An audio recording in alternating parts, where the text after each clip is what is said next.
in last lecture, as we have started that harmonic function, any function of x y, harmonic फंक्शनची definition बघूयात आधी आपण.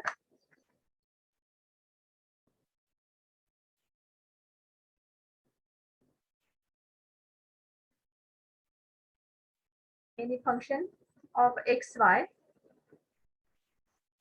which has continuous partial derivatives of the first and second order and satisfies Laplace equation, that is del square phi is equal to del square phi is equal to dou 2 phi by dou x square plus dou 2 phi by dou y square is equal to 0. Okay, this is called as a harmonic function. Actually हा Laplace equation म्हणजे satisfy होतं, Laplace equation satisfy करतोय म्हणजेच काय, हे harmonic फंक्शनचा formula आहे हा. Okay, this is the harmonic function. Now in polar form,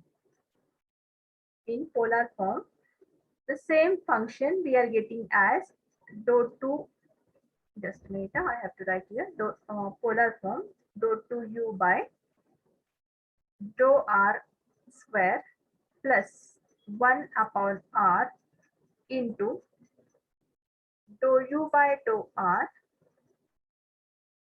plus 1 upon r square into dou 2u by dou phi square is equal to 0. Actually आता आपल्या सिलेबसला हे नाही आहे, फक्त आपल्याला हे हा जो फंक्शन आहे हार्मोनिक फंक्शन म्हणजे लॅपलास इक्वेशन आपल्याला शिकायचंय. त्याच्या थ्रू आपल्याला एक्झाम्पल सॉल्व्ह करायचे. ओके, त्याच्यानंतर आपल्याला जायचंय next Milne's Thomson method. Okay, so here I am writing that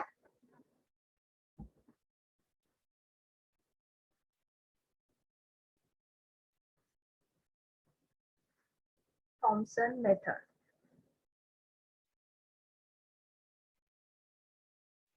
आता ही मेथड कधी वापरायची? To find the analytic function. To find the analytic function whose real or imaginary part is given. At that time we have to use Milnes-Thomson's method to solve that. Okay. आता actually Milnes-Thomson method आहे काय? So there are some points. First point, suppose u that is real part, is given. कोणत्याही फंक्शनचा जर real part दिलेला असेल आणि त्याच्यामध्ये v जो आहे तो इमॅजिनरी पार्ट असणार आहे, तर त्यावेळेस फाइंड ux and uy. पहिली स्टेप झाली. मिल्ने थॉम्सन मेथडनी आपण ज्यावेळेस एक्झाम्पल सॉल्व्ह करतोय तर त्यावेळेस सपोज आपल्याला रिअल पार्ट दिलेला असेल तर त्या ठिकाणी आपण derivative of u and y with respect to x and y आपण फाइंड आउट करतोय.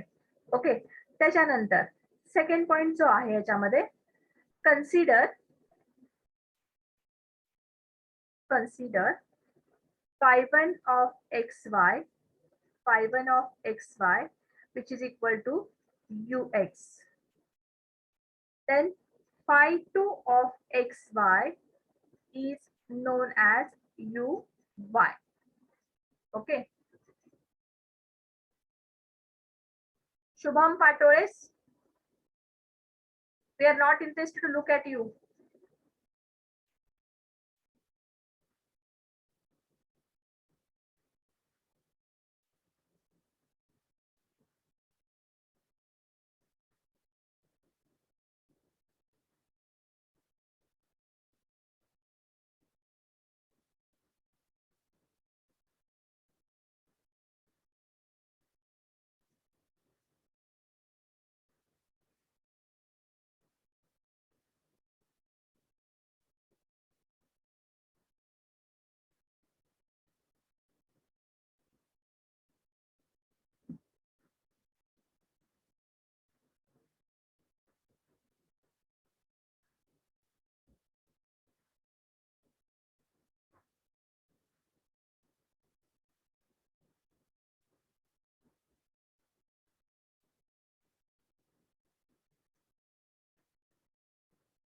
sorry. Now, if v is given, imaginary part is given, तर त्यावेळेस आपल्याला काय फाइंड आउट करावं लागेल? vx आणि vy फाइंड आउट कराल जर v दिलेला असेल. आणि याच्यामध्ये ज्यावेळेस आपण v म्हणजे real part sorry imaginary part दिलेला असतो, तर त्यावेळेस आपण phi1 of xy इथे थोडंसं चेंज आहे बघा. phi1 of xy consider as vy and phi2 of xy consider as vx. Okay. Then next,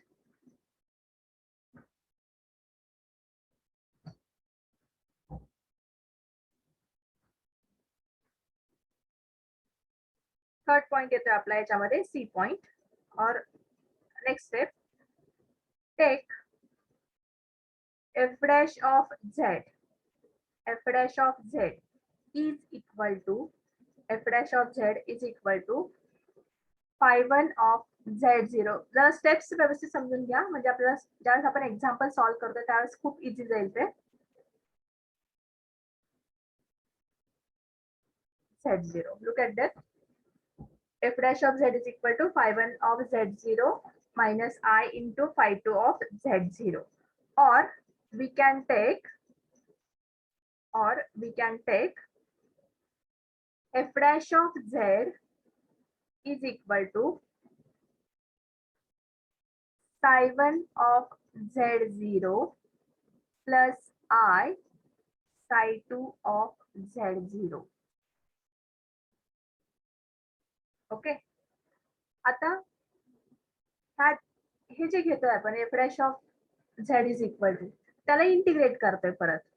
integrate it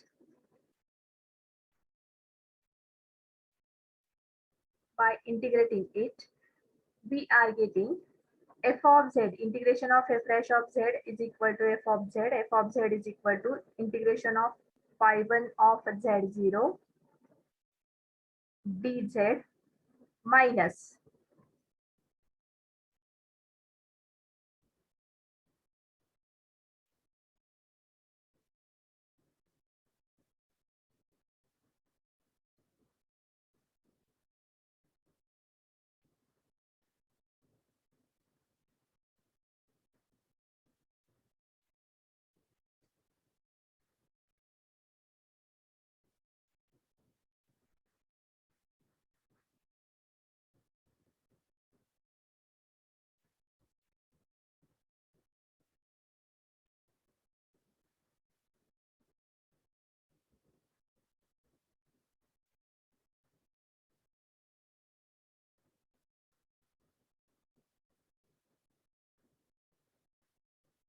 phi1 of z0 dz minus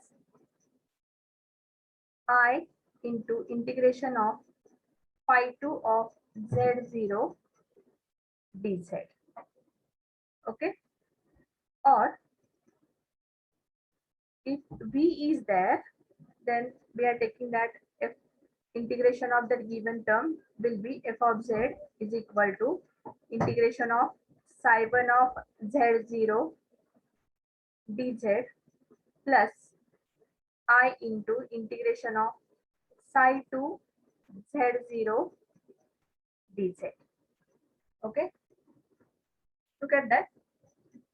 As we know that harmonic function, that is del square phi is equal to dou 2 phi by dou x square plus dou 2 phi by dou y square is equal to 0.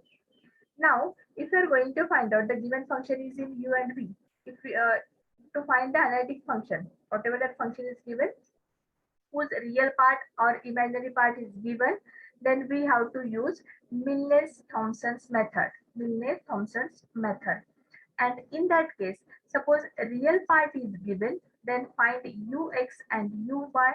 If imaginary part is given, then find vx and vy. Then consider phi1 of xy is equal to ux, phi2 of xy is equal to uy. आणि ज्यावेळेस आपण imaginary part consider करतोय त्यावेळेस psi1 of xy साठी vy इथे change आहे थोडासा, तो लक्षात ठेवा. त्याच्यानंतर psi2 of xy is equal to vx. त्याच्यानंतर त्याचा जो डेरिव्हेटिव्ह येतो दिलेल्या फंक्शनचा डेरिव्हेटिव्ह जो असतोय तिथं तो derivative phi1 of z0 minus I phi2 of z0 असणार आहे. या ठिकाणी x is equal to Z असेल आणि y इज इक्वल टू 0 असेल. x is equal to Z असेल आणि y इज इक्वल टू 0 असेल. त्याला इंटिग्रेट केल्यानंतर आपल्याला हे इक्वेशन मिळतं आणि या इक्वेशन वरनं आपल्याला जो रिअल आणि इमॅजिनरी पार्ट आहे तो आपल्याला त्या ठिकाणी अनॅलिटिक फंक्शन आहे की नाही हे आपण ठरवू शकतो. ओके, आपण आता एक्झाम्पल घेऊया त्याच्यामध्ये एखादा.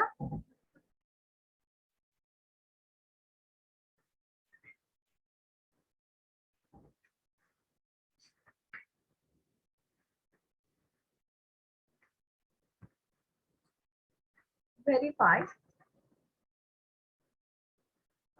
थेरम काय बघा आता. The real and imaginary parts u, v of an analytic function f of z is equal to u plus iv are harmonic function if dou to u by dou x square plus dou to u by dou y square is equal to 0 and dou to v by dou x square plus dou to v by dou y square is equal to 0. म्हणजे del square phi काढायचं होतं आपल्याला. तर आता या ठिकाणी त्याच्यावरचे पहिलं एक्झाम्पल घेऊयात. Verify the real and imaginary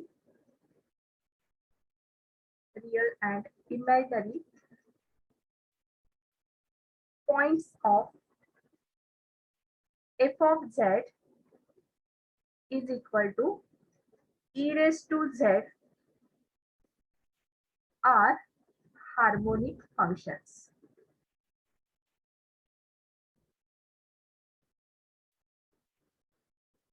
okay, आता या ठिकाणी आपण सॉल्व्ह करूयात हे एक्झाम्पल.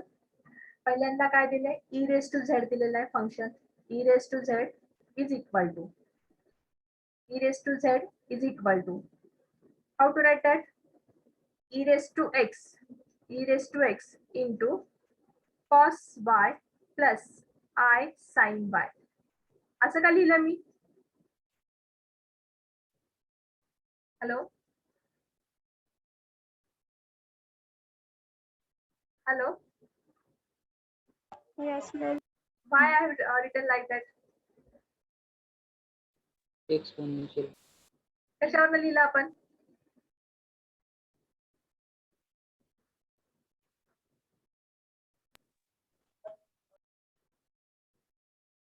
कशावर लिहिलं सांगा मला.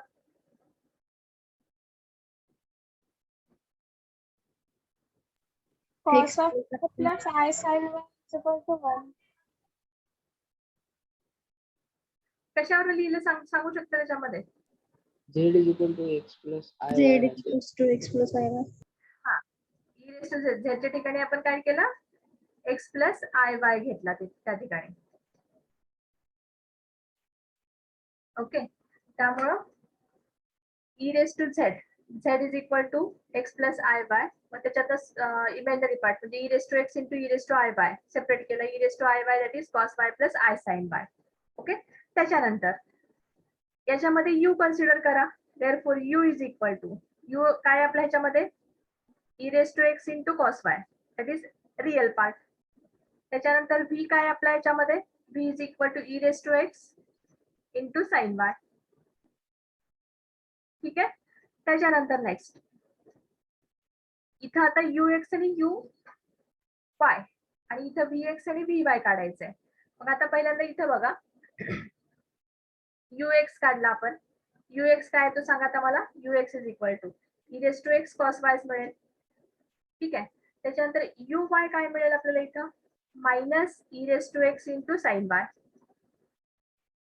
त्याच्यानंतर इथं बघा vx आपल्याला मिळेल e raised to x into sin y. त्याच्यानंतर vy काय मिळेल बघा e raised to x into cos y. आता जर सीआर इक्वेशनच्या दृष्टीने बघितलं आपण तर हे दोन टर्म सेम आहेत. आणि vx म्हणजे uy is equal to minus vx ही कंडिशन सुद्धा सॅटिस्फाय होते. म्हणजे CR equation satisfied. Therefore we can say that e raised to z is the analytic function. Okay, आता हार्मोनिक फंक्शन चेक करायचं आपल्याला. मग आता हे जे डेरिव्हेटिव्ह घेतलेत त्याचं परत एकदा डेरिव्हेटिव्ह घेतोय आपण. म्हणजे आपण काय घेतोय do two u by do x square is equal to derivative of this e raised to x into cos y with respect to x, that is e raised to x cos y. Okay, त्याच्यानंतर derivative of this u y with respect to dou 2 u by dou y square is equal to काय मिळेल, minus राहील e raised to x sin y चा derivative cos y. म्हणजे आपण काय म्हणू शकतो इथं, dou 2 u by dou x square plus dou 2 u by dou y square is equal to काय मिळतं आपल्याला इथं, 0 मिळतं. Zero. म्हणजे आपण काय म्हणू शकतोय, दिलेला जो u आहे तो हार्मोनिक फंक्शन आहे. त्याच्यानंतर सपोज तुम्ही v चं कन्सिडर केलं, v साठी कन्सिडर केलं, v double derivative of v dou 2 v by dou x square, इथं काय मिळेल आता e raised to x sin y. त्याच्यानंतर dou 2 v by dou y square is equal to minus e raised to x sin y. आणि suppose यांची जर आपण addition घेतली, dou 2 v by dou x square plus dou 2 v by dou y square is equal to काय मिळतं आपल्याला, plus minus 0. म्हणजे आपण काय म्हणू शकतो, दिलेले फंक्शन जे आहे रिअल पार्ट आणि imaginary part are harmonic function.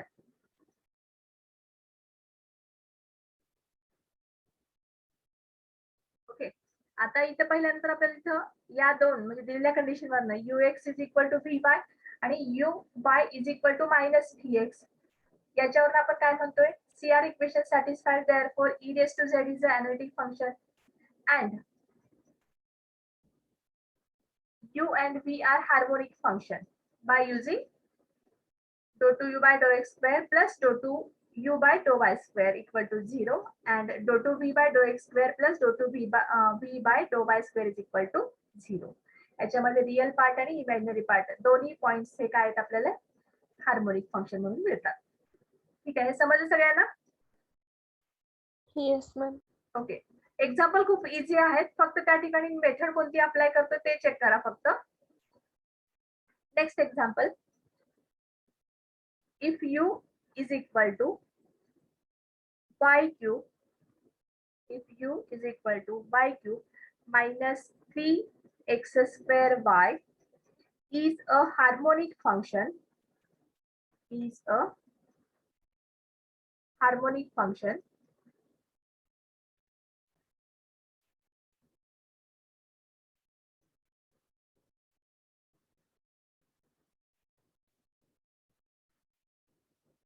find its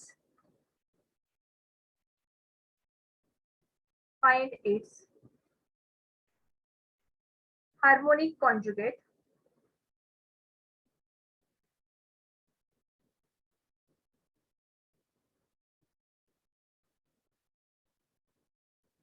and corresponding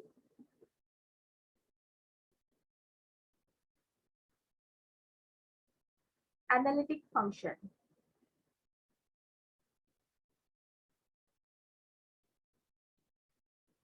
okay, आता हे एक्झाम्पल आपण सॉल्व्ह करूया.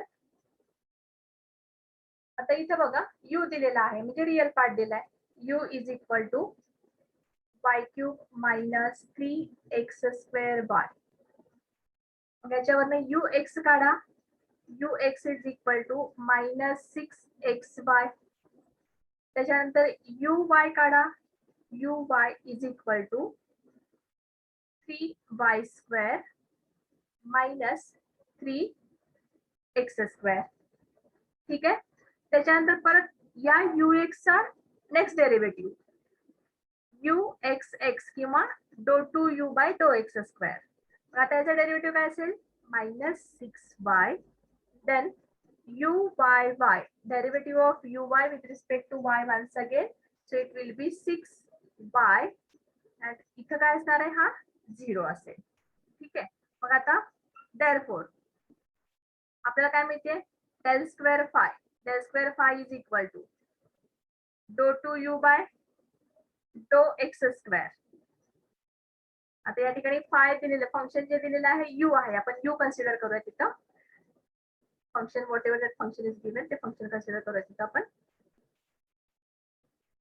फंक्शन दिलेलं आहे यू आहे त्यामुळं do two u del two u is equal to do two u by do x square plus do two u by do y square equal to 0 मिळतं का चेक करा.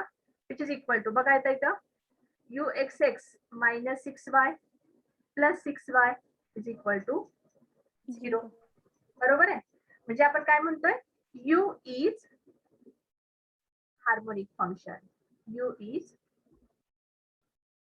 Harmonic function. ठीक आहे. आता हार्मोनिक कॉन्जुगेट विचारलंय आपल्याला. Find its harmonic conjugate.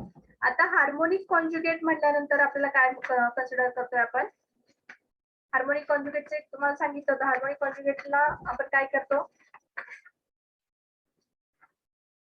लिहून दिलं होतं. हा F of z is equal to u plus ib.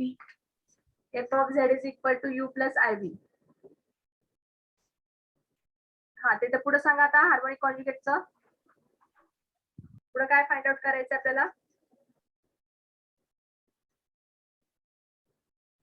ठीक आहे. आता एक बघा सॉरी इथं येतं. आता इथे ऍक्च्युअल काय यू चा हार्मोनिक कॉन्जुगेट असतो व्ही चा हार्मोनिक कॉन्जुगेट असतो यू. मग आता आपल्या या ठिकाणी यू जो दिलेला आहे तो रिअल पार्ट आहे. म्हणजे आपल्याला काय करायचंय ऑब्व्हियसली याचा इमॅजिनरी पार्ट आपल्याला फाइंड आउट करायचा आहे. दिलेल्या जे काही फंक्शन आहे ते रिअल पार्ट आहे.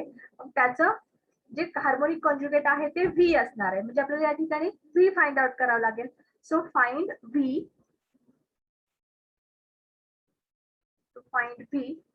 आता या ठिकाणी आपण मिल्ले थॉम्सन्स मेथड यूज करतोय. आता या ठिकाणी बघा इथं φ1 इज इक्वल टू आपण कन्सिडर करतो यू एक्स जो आहे तो -6xy आहे. पहिला बघा इथं पहिला पॉइंट. त्याच्यानंतर φ2 जो आहे दॅट इज uy आणि uy काय दिलंय आपल्याला म्हणजे आपण काय कॅल्क्युलेट केलंय 3y² - 3x². झालं. त्याच्यानंतर आपल्याला ऍक्च्युअल आपण काय करतोय φ1 ऑफ z0 म्हणजे x ची व्हॅल्यू z पुट करतोय आणि y हा 0 पुट करतोय. मग ज्यावेळेस ह्या दिलेल्या फंक्शन मध्ये x ची व्हॅल्यू z पुट केली y ची व्हॅल्यू 0 पुट केली तर आपल्याला φ1 ऑफ z0 काय मिळेल 0 मिळणार आहे. त्याच्यानंतर सेम टर्म्स x z आणि y 0 कन्सिडर केलं तर φ2 of z0 is equal to ही टर्म 0 मिळाली आणि इथलं काय मिळणार आहे तुम्हाला z. सो -3z² असेल. हे समजलं प्रत्येकाला. आता इथं या ठिकाणी मिल्ले थॉम्सन मेथड यूज करतोय म्हणजे to find v use Milne Thomson's method.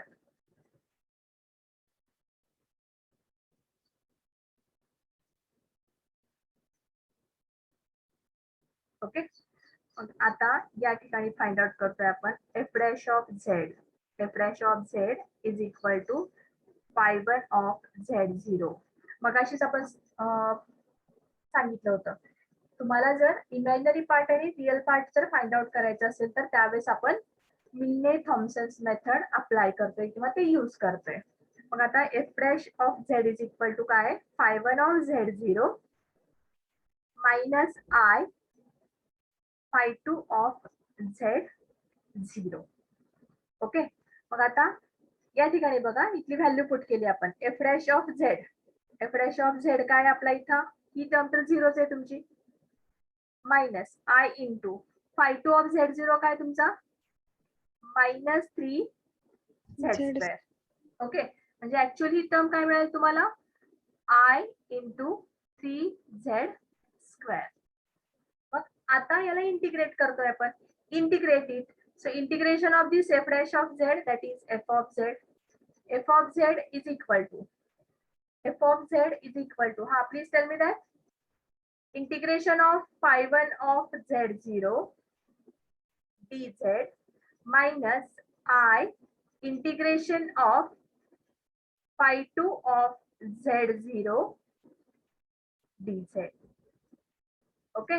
Which is equal to, ही टर्म तर झिरोच आहे, परत तिथं minus i phi two of Z0, phi two of Z0 ची व्हॅल्यू काय, 3Z², minus 3Z², so it is minus 3Z². याचं integration घ्यायचं आपल्याला, dz. नेक्स्ट इथे बघा आता, f of z is equal to integration of I into 3Z² dz, which is equal to I into 3Z², करतोय आपण आता इथं, म्हणजे इथं काय x plus I Y bracket square, ह्याचं इंटिग्रेशन घ्यायचं आपल्याला ऍक्च्युअल, बरोबर आहे ना, इंटिग्रेशन घेतोय आपण.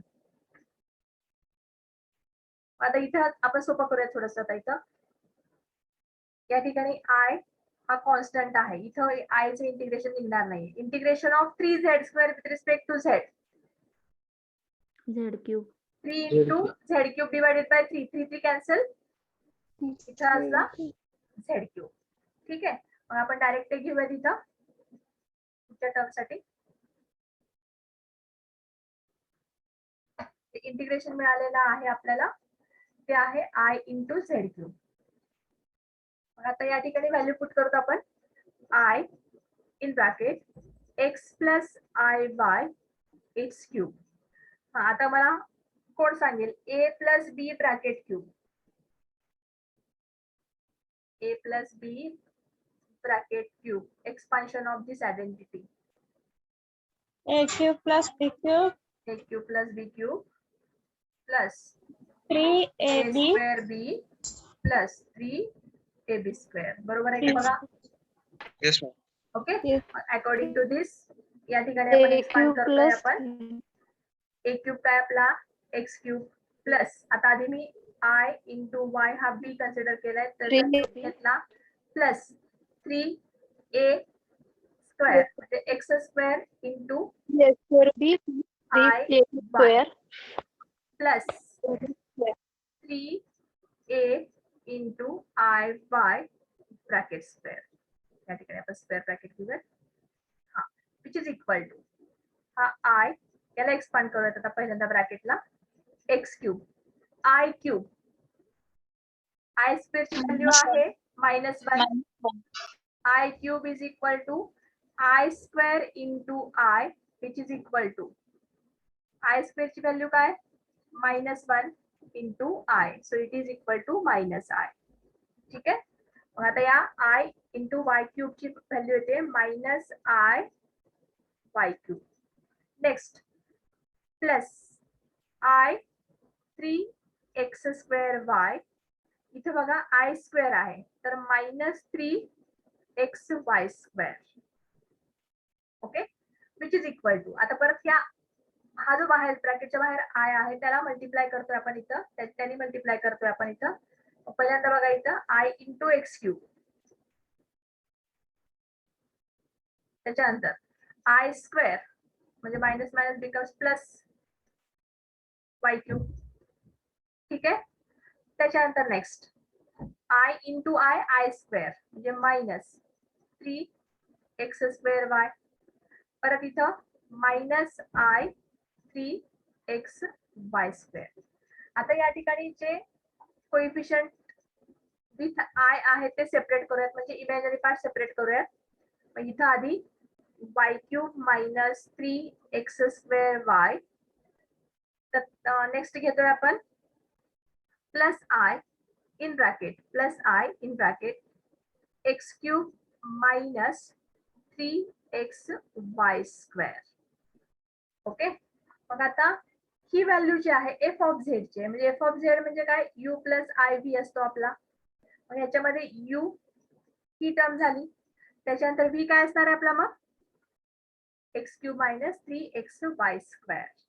Okay, so here v will be x³ minus 3xy², that is harmonic conjugate of u. Harmonic conjugate of okay got it प्रत्येकाला समजलं हे बघा तुम्ही तुमचा जो u दिलेला आहे तो तोच आहे का दिलेल्या फंक्शन मध्ये बघा इथे u काय दिलाय बघा आपला y³ - 3x² y आहे आणि या u वरनं आपल्याला v मिळालेला आहे तो x³ - 3xy².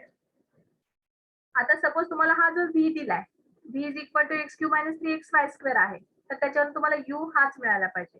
आता दिलेल्या एक्झाम्पल मध्ये ऑलरेडी u दिलेला आहे आपल्याला माहिती नव्हतं हे सगळं काढलेलं आहे आपल्याला u काय मिळालाय जो दिलेला फंक्शन आहे म्हणजे रिअल पार्ट जो आहे तोच मिळालेला आहे आणि त्याचा कॉम्प्लेक्स हार्मोनिक कॉन्जुगेट जो आहे तो x³ - 3xy² that is v. Okay example समजलं का सगळ्यांना Yes, ma'am. ओके पुढचं एक एक्झाम्पल घेऊयात आपण या ठिकाणी हा आपला चॅप्टर संपलाय ऍक्च्युअली हा जो चॅप्टर आहे तो संपलाय आपला इथं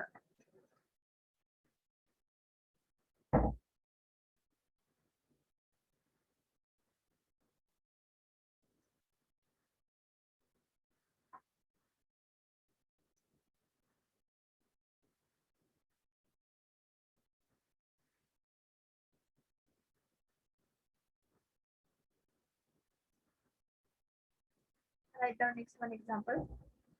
Construct an analytic function whose real part is या ठिकाणी रिअल पार्ट दिलाय तुमचा whose real part is u is equal to x² plus y² minus 5x plus y plus 2. Okay आता या ठिकाणी आपल्याला अनालिटिक फंक्शन काढायचंय म्हणजे F of Z find out करायचं आपल्याला so look at that ux काय येतो बघा ux is equal to find out करा डेरिव्हेटिव्ह 2x - 5 येतो एकशे दोनच टर्म्स आहेत आपल्याला इथं uy काय मिळतं बघा uy y² आणि इथं y आहे म्हणजे 2y + 1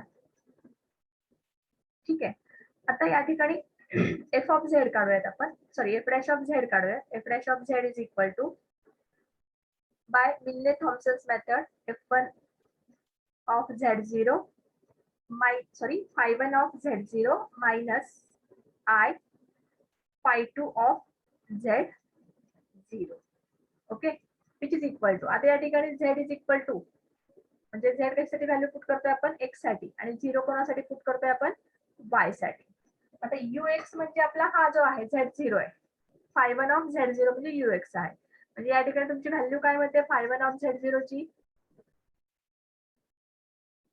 yes 2z sorry phi1 z ची व्हॅल्यू x पुट करा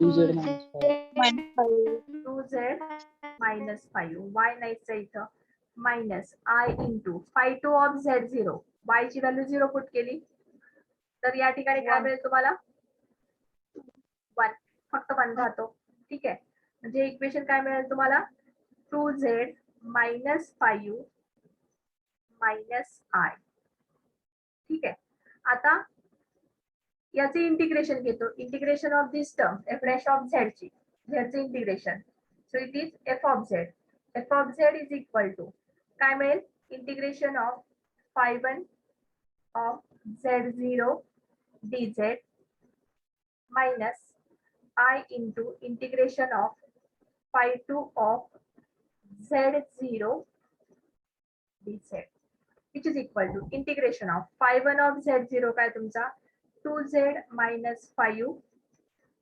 dz minus I integration of 1 dz which is equal to integration of 2 into 2 constant आहे z चे इंटिग्रेशन z² डिवायडेड बाय 2 फक्त काय मिळतं z² असेल मायनस 5z असणार आहे ओके मायनस I इंटू या ठिकाणी सुद्धा तुम्हाला z मिळेल आता या ठिकाणी तुम्ही z is equal to X plus I Y हे पुट करा, व्हॅल्यू काढा. झेड स्क्वेअर काय तुमचा X plus I Y square minus 5 into X plus I Y minus I into X plus I Y. Okay, which is equal to A square plus 2i xy minus 5x minus 5iy minus ix minus I into I square, that is plus minus 1 minus 1 becomes plus, that is 1. Ma'am I Y square राहिलं ना, कुठलं I Y square z 5 into z I X plus I Y raise to 2 चं हा इथली एक term राहिली ना plus. Okay, इथे ऍड करते मी पुढं plus i square y square. ठीक आहे, पुढे आपण कॅल्क्युलेट करूया त्याच्यामध्ये. विच इज इक्वल टू हा एक्स स्क्वेअर घेतला plus i 2xy minus 5x त्याच्यानंतर minus I into 5y minus ix plus y आणि हा इथला आय स्क्वेअर म्हणजे मायनस वाय स्क्वेअर मिळाला ना, minus y square i square 1. Okay, which is equal to आता कलेक्ट करा सगळे टर्म्स, जे कॉन्स्टंट आहे ते एकत्र करा.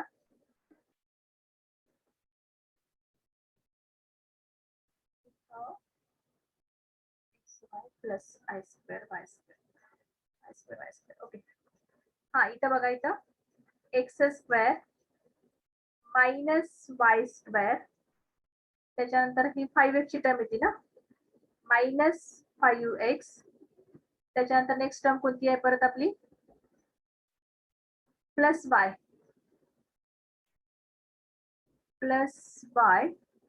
Minus y square. बरोबर आहे ना, हे मायनस वाय स्क्वेअर ऑलरेडी घेतलाय आपण. कॉन्स्टंट जे टर्म्स आहेत ते घेऊयात अगोदर. मायनस वाय स्क्वेअर घेतलं ना. जस्ट अ मिनिट, इक्वेट करूयात आपण. हा इथं बघा, हा रिअल पार्ट आहे, हा एक रिअल पार्ट आहे, त्याच्यानंतर इथे एक रिअल पार्ट आहे आणि हा एक रिअल पार्ट आहे. ओके, मग आता इथं काय असेल x square minus y square x square minus y square.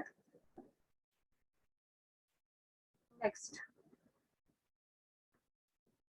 इथला वाय एक आहे प्लस वाय त्याच्यानंतर हा मायनस 5x.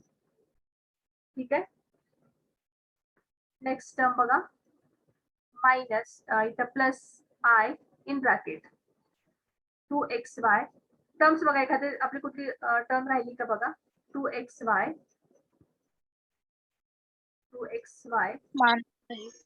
या ठिकाणी परत पुढे काय मायनस आय नाही येणार 5y मायनस एक्स येणार. Okay, which is equal to आता याला व्यवस्थित लिहूयात x square minus y square minus 5x plus y plus i into 2xy minus x minus 5y. Okay, हे अनालिटिक फंक्शन फाइंड आउट केलंय इथं आपण. Just we have find out that analytic function. या ठिकाणी तुम्हाला रिअल पार्ट आणि imaginary part काढायची गरज नाहीये. डायरेक्टली तुम्हाला या ठिकाणी जे काही दिलेलं आहे ते अनालिटिक फंक्शन हे आहे की नाही हे चेक करायचंय. सो हिअर आपण अनालिटिक फंक्शन इथपर्यंत आपल्याला आन्सर करेक्ट आहे, हे सुद्धा आन्सर करेक्ट आहे आपलं. Analytic function of given real part. Okay, आता सपोज हे झालं. Just look at that. If u is given, u is equal to e raised to x into cos y. The real part दिलाय. Next example, if u is equal to e raised to x into cos y. आता ux काय येईल याचा ux is equal to e raised to x into cos y and here it is considered as phi1 of xy, that is phi1 of z0. नंतर पुढे consider करूयात आपण. त्याच्यानंतर uy consider केला इथं. uy is equal to minus e raised to x into sin y, and here it is phi2 of xy. Okay, consider f dash of z. F dash of z by Milnes-Thomson's method, it is equal to phi1 of z0 minus I into phi2 of z0. As we have x is equal to z and y is equal to 0, then we are getting that is ux. X is z, y is 0. म्हणजे आता इथं काय असणार आहे, e raised to x cos y, e raised to x cos y minus I in bracket minus e raised to x sin y. Okay, काय म्हणताय? E raised to z cos y. ते नंतर घेऊयात आपण. आता या ठिकाणी आपण हे जे ux कन्सिडर केलं तो phi1 of z0 कन्सिडर केला. ठीक आहे, घेऊयात पुढे आपण. त्याच्यानंतर इथं बघा, ज्यावेळेस आपण z x is equal to z put करतोय आणि y is equal to 0 put करतोय. आता बघा, आता इथं पुट करते मी तुम्हाला, इथे व्हॅल्यू ती e रेस टू z मिळालं तुम्हाला इथं. Okay, e raise to z into cos 0. cos 0 काय मिळतं तुम्हाला? 1. 1 minus I into in bracket minus e raised to z sin 0. It is 0. Okay, म्हणजे f dash of z काय मिळतं बघा तुम्हाला? e raised to z फक्त. ओके, आता ह्याला इंटिग्रेट करायचं. Integrate it, so we are getting here f of z is equal to integration of e raised to z dz. फक्त एकच व्हॅल्यू मिळालेली आपल्याला. ही जी सेकंड जे आहे I into that term, that is 0. e raised to z dz which is equal to e raised to z. आणि आपल्याला e raised to z जर put केलं तर पण तुम्हाला काय मिळेल? e raised to x plus iy. बघा इथं रिअल पार्ट तुमचा जो काय आहे तो e raised to x into cos y दिलाय त्यांनी. ठीक आहे, इथं पण सगळ्यांना समजलं? Yes, ma'am. एक लास्ट एक्झाम्पल घेऊयात आता. Just I am taking that last one.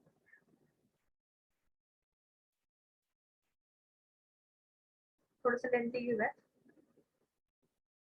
If u is equal to e raised to minus x in bracket x into sin y minus y into cos y. Okay, आता आधी हा simplify करून घेऊयात. x into e raised to minus x sin y minus y into e raised to minus x cos y. Okay, पहिल्यांदा ux काढूयात आपण. ux is equal to, who will tell me now? या ठिकाणी ux दोन x चे terms आहेत.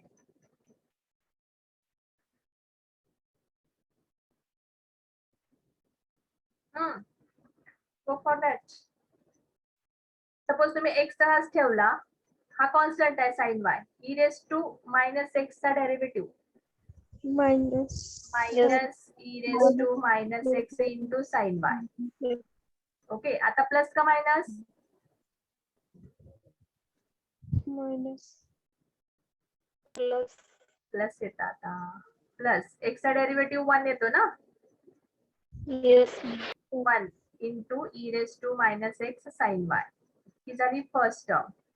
Minus या ठिकाणी आता फक्त y into cos y constant राहणार, e raised to minus x चा डेरिव्हेटिव्ह मायनस, मग इथं प्लस आला, plus E raised. y into e raised to minus x into cos y. ठीक आहे, हे झालं, हे कम्प्लीट झालं. त्याच्यानंतर uy काढा. uy इज इक्वल टू, याला सिम्प्लिफाय करत असाल तर सिम्प्लिफाय करू शकता तुम्ही. सिम्प्लिफिकेशन कसे मिळेल तुम्हाला? E raise to minus x sine y common निघाला, ब्रॅकेटमध्ये काय असेल 1 मायनस एक्स असेल. ठीक आहे, आणि plus y into e raise to minus x असणार आहे. आता यू वाय काढा. आता इथं काही गरज नाहीये, डायरेक्टली आपण काढू शकतो यू वाय. म्हणजे e raise to minus x into x sine वायचा derivative cos y minus e raise to minus x into आता वाय इंटू कॉस वाय याचा डेरिव्हेटिव्ह काढायचा आपल्याला. ब्रॅकेटमध्ये सांगा मला वाय इंटू कॉस वायचा derivative minus y sine y plus cos y. बरोबर आहे का? चेक करा. Is it correct or wrong? Correct. Okay. It is equal to, याला जर थोडं सिम्प्लिफाय करून घेऊया, e raise to x minus x into x cos y minus minus becomes plus e raise to minus x y into sine y आणि minus e raise to minus x into cos y. ठीक आहे. आता f dash of z घेऊयात आपण. F dash of Z is equal to, इथं काय consider करतोय आपण, phi1 of z0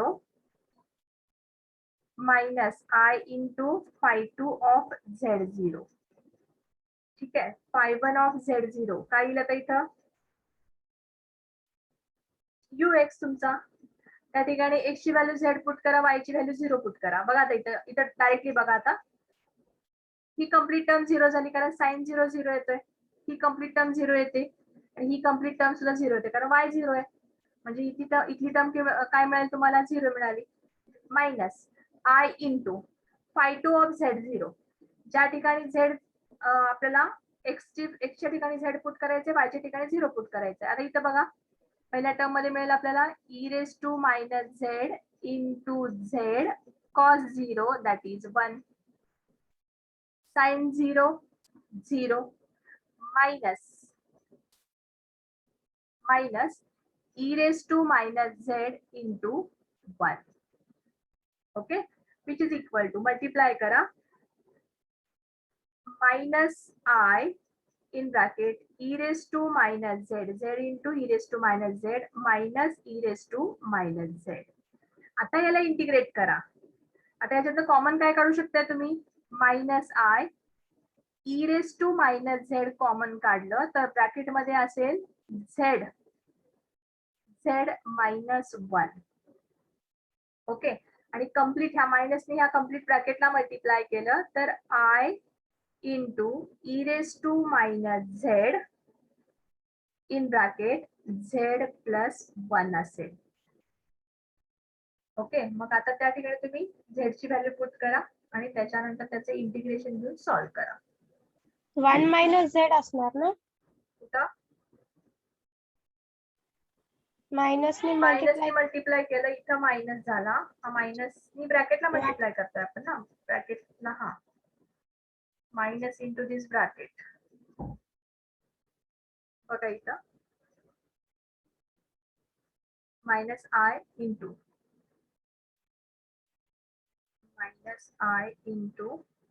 E raise to minus z, परत मायनसने मल्टिप्लाय केलं तर त्या ठिकाणी मायनस झेड आणि हा प्लस 1 होऊन जाणार, म्हणजे 1 मायनस झेड होणार. 1 minus z. इथं 1 मायनस झेड होणार.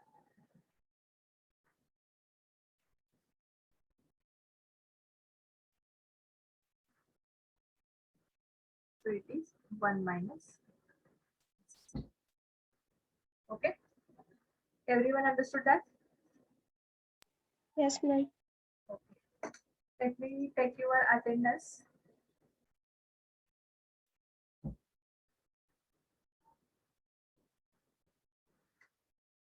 One, two, roll number 2 are absent.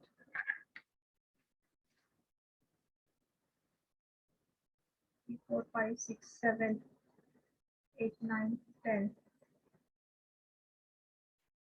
10 absent, 11, 12, 13, 14, 15, 16, 17, 18, 20, 21, 22, 23, 24, 25, 29, 31, 33, 34, 35, 36, 37, 38, 41, 42, 43, 44, 45, 46, 47, 48, 49, 50, 51, 52, 53, 54, 55, 56. Shubham Patole, थोडासा अलर्ट रहा. Yes ma'am. व्हिडिओ चालू करू नका. मॅडम मोबाईल हँग झालं ते ऑटोमॅटिक चालू होत. 960, 61, 62, 63, 64, 65, 66, 67, 68. Roll number 41. 41 नंबर. आहात का जागेवर?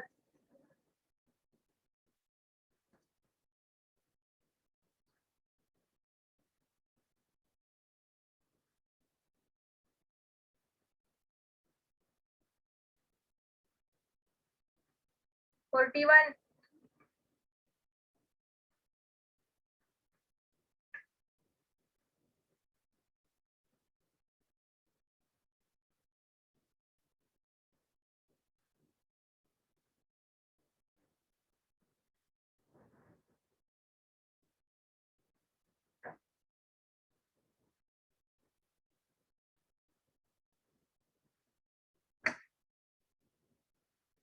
Okay. I'm going to wind up here only.